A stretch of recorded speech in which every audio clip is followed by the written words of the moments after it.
Uh, Hello, everyone. It's a great pleasure to invite you all in the SSGSA webinar on the topic of Erasmus Mundus application. And the speaker of today's event is Atiya Fatma Osmani. Atiya did her bachelor's in BTech in Electrical and Electronics Engineering in 2020. Then she moved on to Europe for her Erasmus Mundus Master's Fellowship. And the program that she was in was called EMIMEO, which is Erasmus Mundus Masters on Innovative Microwaves, Electronics and Optics, right? And she spent her time in semesters in France, then Italy, and also in Spain. And so now today she'll talk about how to get into this scholarship, what are the prerequisites, and what is the scholarship, and any other question that you all will have for Atiya. Over to you, Atiya. Thank you. So, hello and salam everyone out there. I hope you all are doing great, and thank you, Haris, for introducing me, and also SSGSA members for inviting me here. It's a pleasure. And also hi to the students there. I'm glad you are here, and I won't take long because I know we all have been there and it does get boring. So without further ado, I will start with the screen share so that we have our presentations.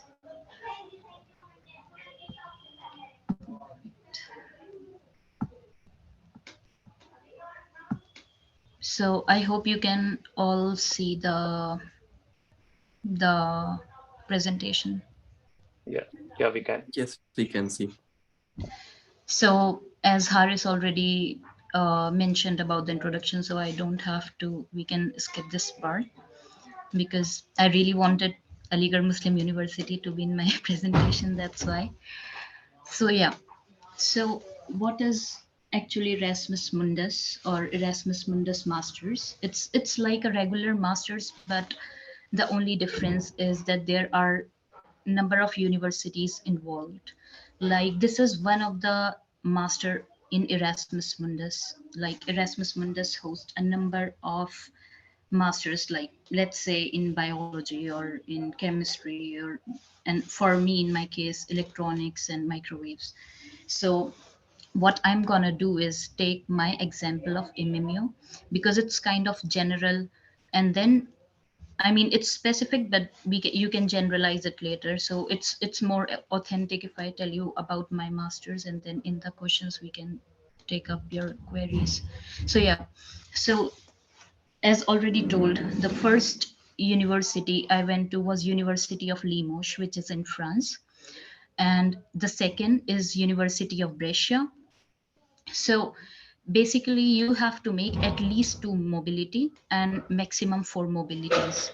So at my time there was Eston and also University of País Vasco in Spain. So what I did was University of Limoges, then University of Brescia, and then University of País Vasco, Spain. Okay, and for the last semester, it's like where you have to do your thesis. So you can do it anywhere. It's super flexible, maybe in India, but then they won't pay you the scholarship. So basically you do it in the European Union. For me, I did it in ENFN, which is Institute of Nuclear Physics in Italy, in Catania, which is like south of Italy. So I did it there, and my classmates, some of them did it in Philips in Netherlands or in Ericsson. So it's quite flexible. You can either go to the industrial part or to the research labs, or you can even just go to these universities. Okay, so when I went to this for this master's, there was Eston University, but after the Brexit, they are no longer like you cannot go for the semester, like for the third semester. But now there's another University of Germany. It's hard to pronounce for me. So yeah, and as I already told, this part is kind of crucial because mobility is something which is specific to Erasmus Mundus. More specific to Erasmus Mundus. So this is how it works. For the first semester, everyone, like all the students who are selected, they go to the first university. For me, for MMU, it was University of Limoges.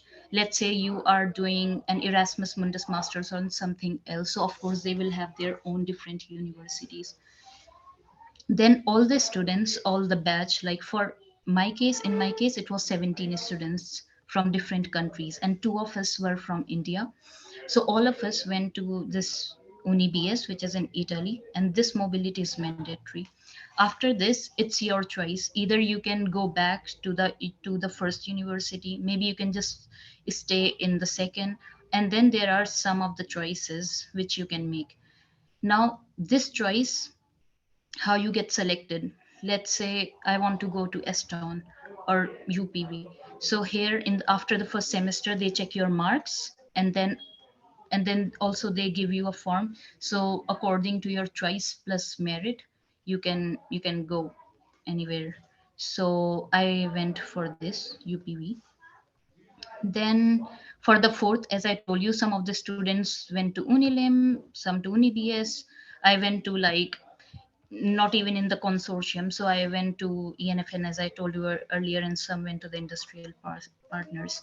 Two of the students were in Eston. So depends on program to program.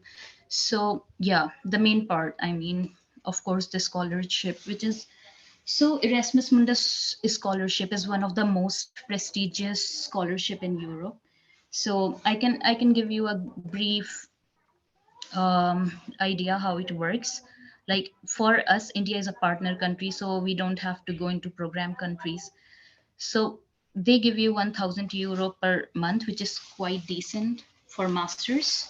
And then also they cover your traveling cost and installation cost, and all of this is taken from the MMO website, so you can of course go there and see it in detail. But the scholarship is quite good.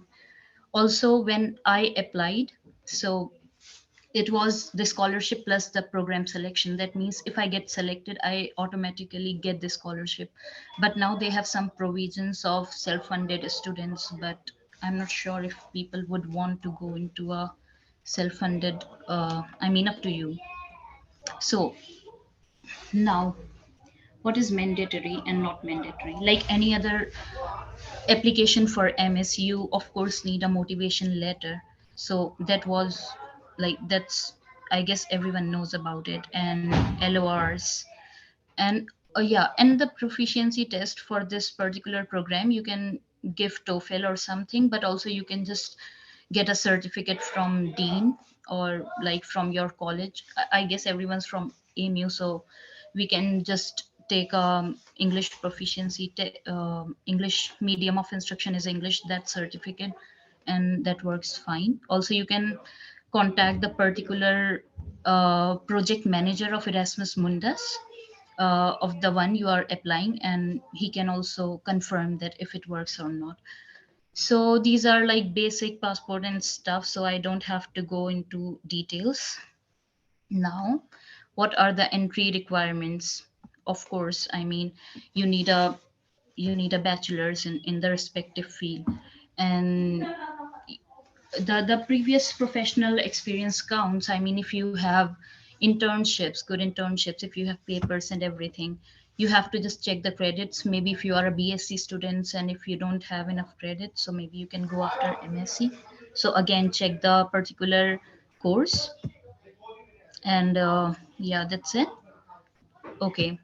Yeah, a lot of students keep asking me, and I mean to all the seniors, I guess, like, what's the chances of me getting selected in a particular. So this particular program work in this way. They do assess your marks, but I can, from a personal experience, I can tell that I didn't have a very good CPI at the time I was applying. I had like 7.9 maybe, so it was not the best. But so I'm what I mean to say is that even if you don't have a good CPI, you can work on something else.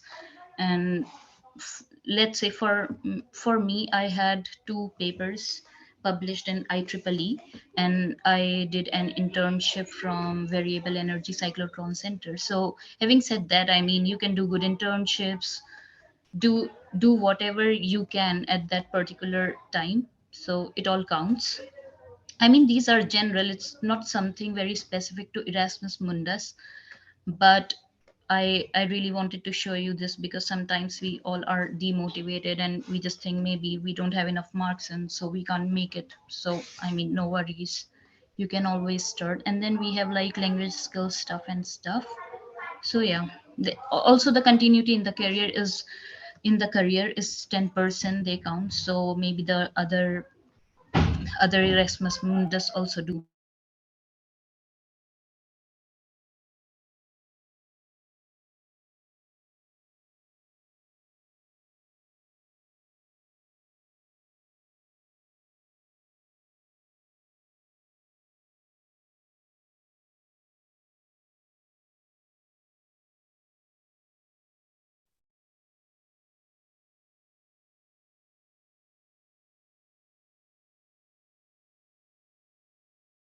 I guess there has been some problem, right, Sababhai, with the speaker side? Yeah, I think so. Okay. Okay, then we'll wait, right? Hopefully she'll join. I'll just message her. I guess there's some internet issue side.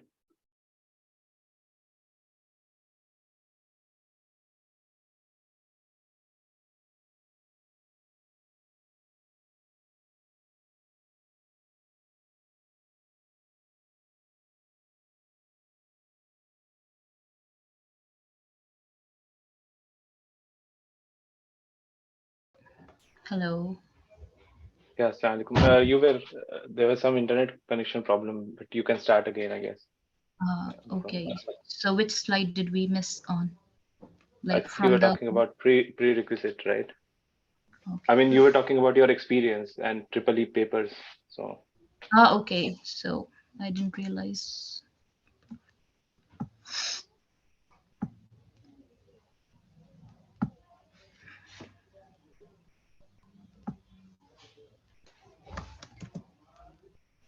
yeah, perfect. Okay. Just please stop me because I'm not able to understand if my voice is reaching or not. So just in case. Yeah. So in my case, I had okay. Yeah, perfect. We were here, I guess. So again, starting from here, I want to say that even if you don't have a very good CPI, it's okay. Even if someone tells you you don't have a good CPI, you can still apply, and there are still chances to apply for Erasmus Mundus and getting selected. I mean, so don't just lose hope with that part. But if you have a good one, I mean, that's the best.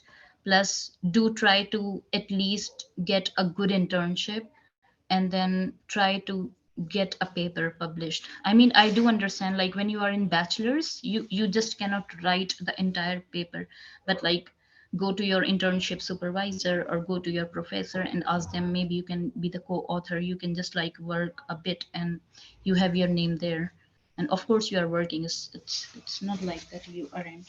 So that does count. And level of language skills, I mean, if you have TOEFL or just the proficiency test, then again the publications and internships, continuity in the career. I took a gap after 12th for 1 year, like before bachelor's. That was the discontinuity. So just want to tell that even if you have, so it's okay. You cannot have the 100% always. Then after the application is super straightforward, like any other master's application. You just simply go to their site, fill the application. If there's a problem, you just contact the project manager, and you can write to them. They just reply super quick. Second, then after your application gets selected, there's an interview. So there are rooms. Sometimes they ask you super technical questions, but sometimes they ask you super general questions. So even so, the key, what from my humble experience, I could say that do know what you write in your CV plus what you write in your motivation letter, because that was the main things they asked me. So sometimes maybe you don't know the direct answer, but you can tell, okay, I did this. I'm not sure about this particular thing, but yeah, I do have an idea. So what I mean is, do know what you are writing in your SOP plus in your CV. Moving forward, okay, yeah.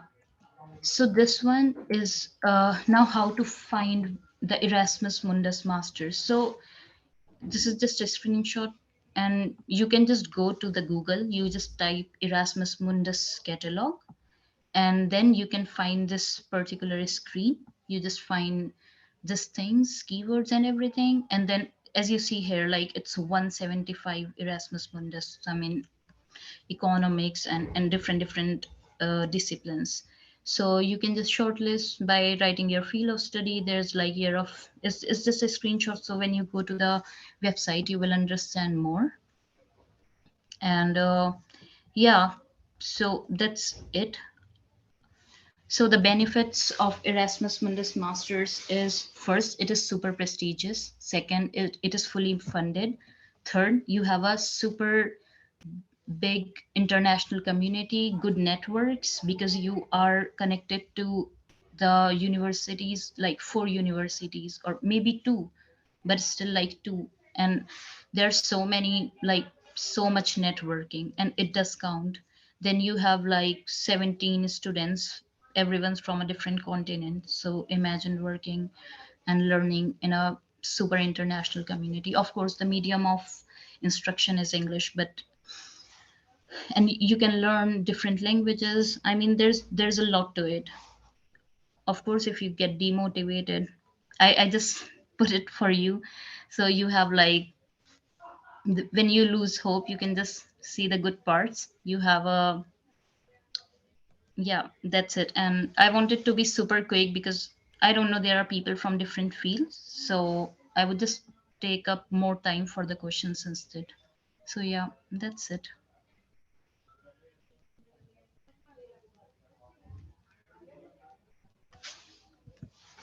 Yes, sir.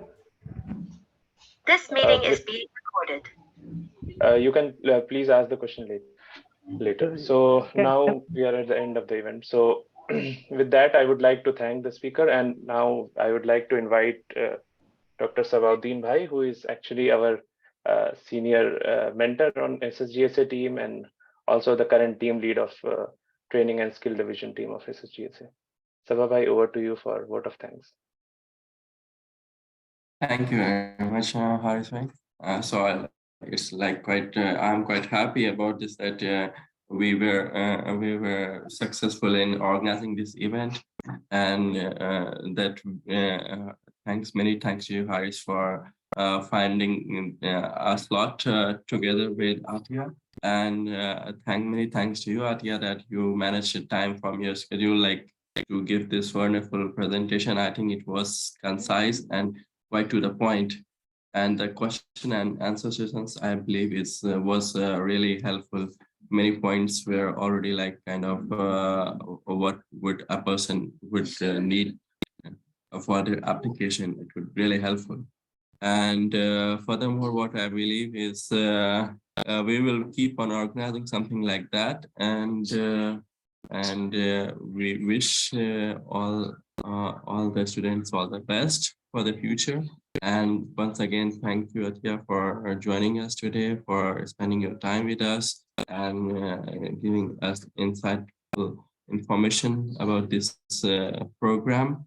And definitely, I like the last slide about those quotient and the pizza. Definitely, the Italian pizza is the best I know, because I've been to Italy. Of course, I live in Germany, and definitely I can recommend the quotient and the pizza is really the best things. So yeah, that really concluded your presentation. Really good. So thanks a lot, and over to you, Haris. Thank you. Thank you everyone again for joining. Thank you Sabha for vote of thanks, and thank you Atia for giving your time, as Sabha said, and thank you everybody else for joining today's event. You can always, as Sabha said, we'll organize such more events in future. So just keep following our page SSGSA on Facebook, LinkedIn, and Instagram, and then you will receive all of the updates about future events, and you will not miss it. And with that, we come to the end of the event, and see you again, hopefully soon. Thank you so much. See you again. Thank you.